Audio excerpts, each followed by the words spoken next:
Hello, my Facebook friends.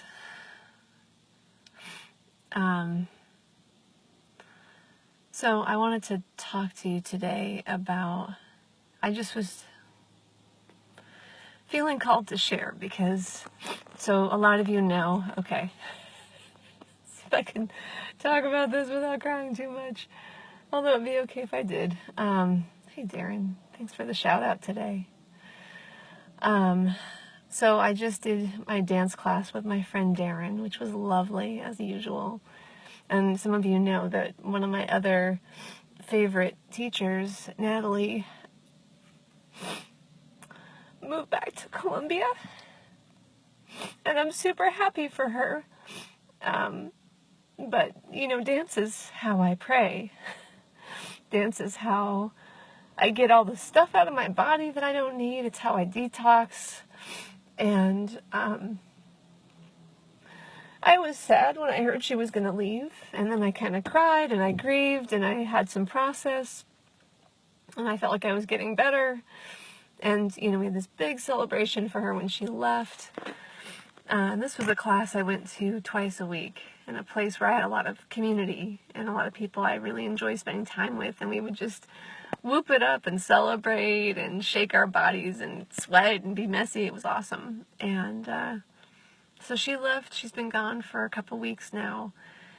And I realized after a couple weeks, I'm like, I'm not doing as good as I was doing, just emotionally.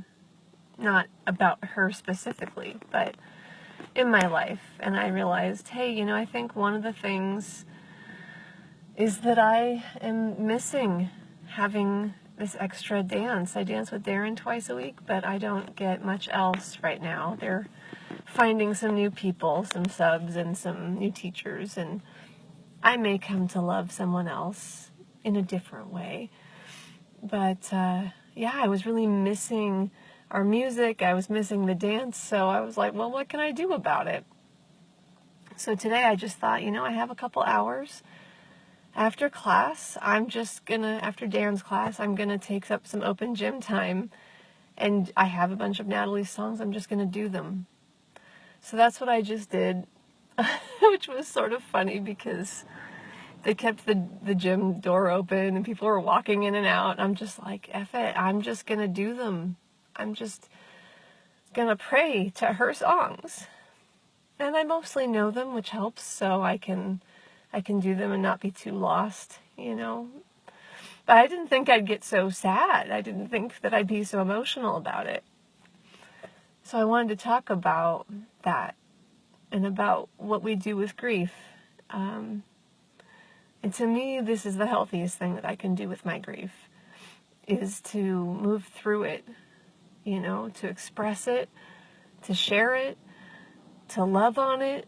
I mean, I love that my heart loves so big that this is how I feel when something I care about goes. I wouldn't want to be locked up. I work with people who are locked up in their heart, and it's so painful. It's painful to be in, and it's painful to get out. And this is pain, but it's not suffering. It's not the same thing.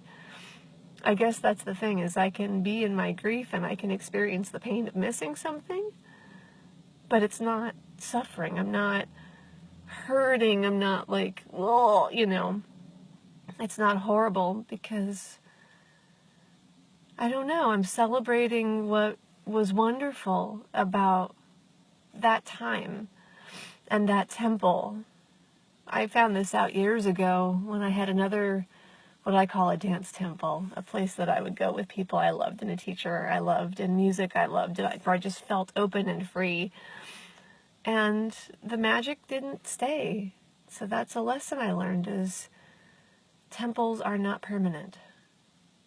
I mean, maybe the location will be there, and maybe some of the people will still be there, and maybe maybe the guru stays, but the magic moves around, so you have to follow the magic.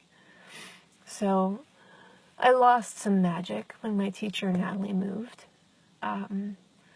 So I was basically doing some incantations, let's just say, with her dances in the last hour, and loving on her and loving on our class. And when I could trying not to get melodramatic. Thanks, Darren. I could feel like we were all there. And I know there'll be other stuff, like, I don't mean that. Try not to judge myself for being so emotional. It's just how I am. So, I guess my invitation to you is, how can you be in joy with your grief? You know, how can you celebrate what you love about something that you lost? That's what I'll keep doing. I'm always going to celebrate what I've loved, even when it's gone, because I can bring back the memories and the magic as much as possible.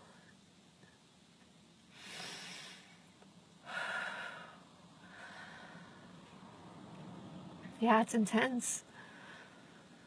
I'm surprised, actually, at how intense this is. I love you too, Darren, by the way. Thank you.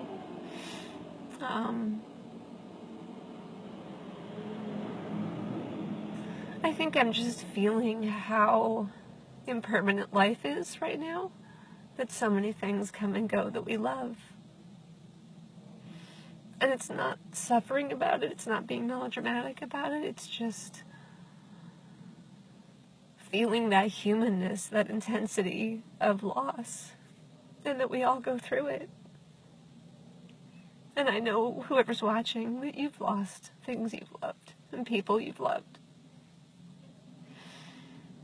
So I invite you to be in the joy of what it was you had. And maybe do something today, celebrate it. And if you cry, it's okay. I'm crying. It's okay to cry. A lot of us didn't get that message, but it is. It's oh so human.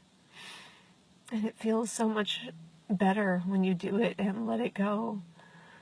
And you let it move through you. It's like that liquid that moves through your heart. It makes your heart happy. Hi, Mariah. Nice to see you. Old friend of mine from high school. My friends is popping in. It's okay if you cry. Go ahead and cry. If you're watching and you want to cry, go ahead. Even if you don't want to cry, it's okay. You're allowed. I promise you, no tigers will eat you. You'll just feel human and you'll feel in solidarity. Some of my favorite memories are of crying in a group when we were all crying together. When Natalie left, we had this big dance celebration for her, and they showed this goodbye video, and everyone was in tears, and it was so gorgeous. It was beautiful. Yeah, crying is an honoring of what we've treasured. Thank you for all the hearts. Thank you for spending this time with me, and I hope it's been helpful or heart-opening, enlivening in some way. I hope you remember again something that you love that maybe isn't here anymore, but it can still be with you. I hope you dance it today. Have a good one.